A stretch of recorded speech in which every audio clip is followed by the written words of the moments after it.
Something happened in Chicago that had fans staring at their screens and asking the same question: what exactly is going on with the Indiana Fever?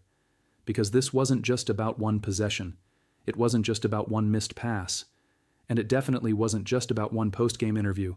For many fans, it felt like the moment a season-long controversy finally exploded into the open. And whether you agree or disagree, one thing became impossible to ignore. The conversation around Caitlin Clark had reached a boiling point. For months, Caitlin Clark has been the center of attention in the WNBA. Every game, every headline, every highlight. She's brought record-breaking ratings, sold-out arenas, and a level of attention the league has never experienced before.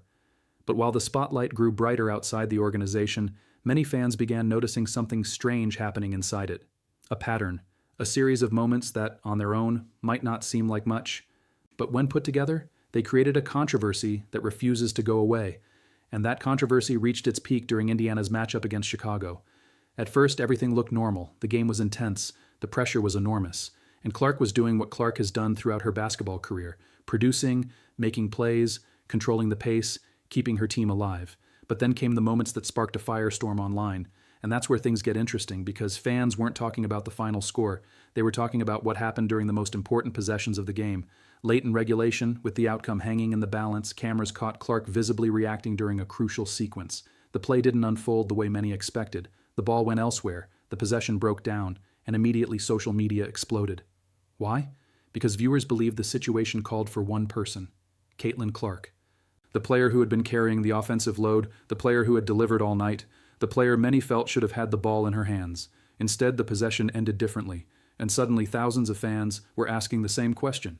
Was Indiana maximizing its biggest star, or was something else happening? That question only grew louder after the game, because what happened next added fuel to an already raging debate. During post-game discussions, many fans expected Clark's performance to dominate the conversation. After all, she had delivered another standout performance under pressure, the kind of performance that has become almost routine for her. But when comments from coaches and team representatives started circulating, some viewers felt her contributions weren't being emphasized the way they expected, and that's when frustration started turning into suspicion, not necessarily because of one comment, not because of one interview, but because critics pointed to what they saw as a larger trend. A trend where Clark's achievements were sometimes overshadowed by broader team narratives. Whether that perception is fair or not became one of the hottest debates in basketball, and the reactions were intense. Fans dissected every quote, every press conference, every possession, every substitution, every timeout. Nothing escaped scrutiny. Meanwhile, Clark continued doing the one thing she's always done: playing basketball. But here's where the story takes another turn, because the controversy isn't really about one game, it's about expectations.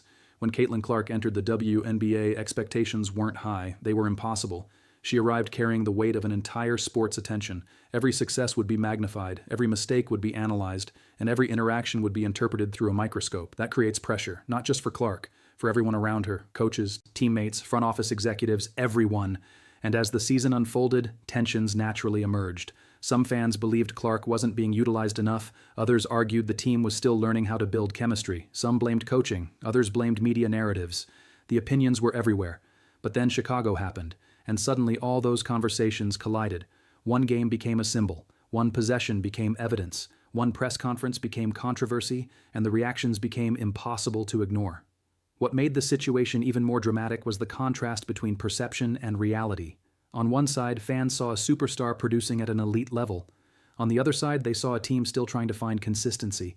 When those two realities clash, frustration grows quickly, especially when the player involved is Caitlin Clark, because Clark isn't just another rookie. She's arguably the most talked about player in basketball. Every decision involving her becomes a national conversation. Every coaching choice gets second-guessed. Every teammate interaction gets analyzed. And that's exactly what happened after Chicago. The clips spread everywhere. Sports shows discussed them. Podcasts debated them. Comment sections exploded. People who hadn't watched a single Fever game suddenly had strong opinions, and the narrative grew larger by the hour. But here's the part many people overlook. No one knows exactly what happens behind closed doors. Fans see possessions. They see interviews. They see reactions. But they don't see every conversation. They don't see every practice. They don't see every team meeting. Which means much of the speculation remains exactly that. Speculation. Yet perception matters. And perception can become reality, especially in professional sports. That's why the fallout from Chicago became so significant. It wasn't just about basketball anymore. It was about trust. Trust between a franchise and its fans, trust between expectations and execution, trust between what viewers believe they're seeing and what organizations insist is happening. And once trust starts being questioned, every future moment becomes magnified, every missed opportunity becomes suspicious, every decision becomes controversial, every loss feels bigger, and every victory feels incomplete. That's the position Indiana suddenly found itself in, right in the middle of one of the biggest storylines in sports. Meanwhile, Clark remained at the center of it all, as she has been since day one, not because she asked for it, not because she created it, but because that's what happens when a player changes the trajectory of an entire league. The attention follows, the criticism follows, the expectations follow, and sometimes the controversy follows too. Whether fans believe Caitlin Clark is being overlooked, misunderstood, or simply caught in the middle of a complicated situation, one thing is undeniable. The Chicago game changed the conversation. It transformed ordinary criticism into a full-blown debate. A debate about coaching, a debate about leadership, a debate about how franchises handle generational talent. And as the season continues, every move the Indiana Fever make will be watched more closely than ever, because now the question isn't just whether Indiana can win, the question is whether everyone involved can get on the same page before the spotlight grows even brighter. And if that doesn't happen, the next chapter of this story could be even bigger than Chicago.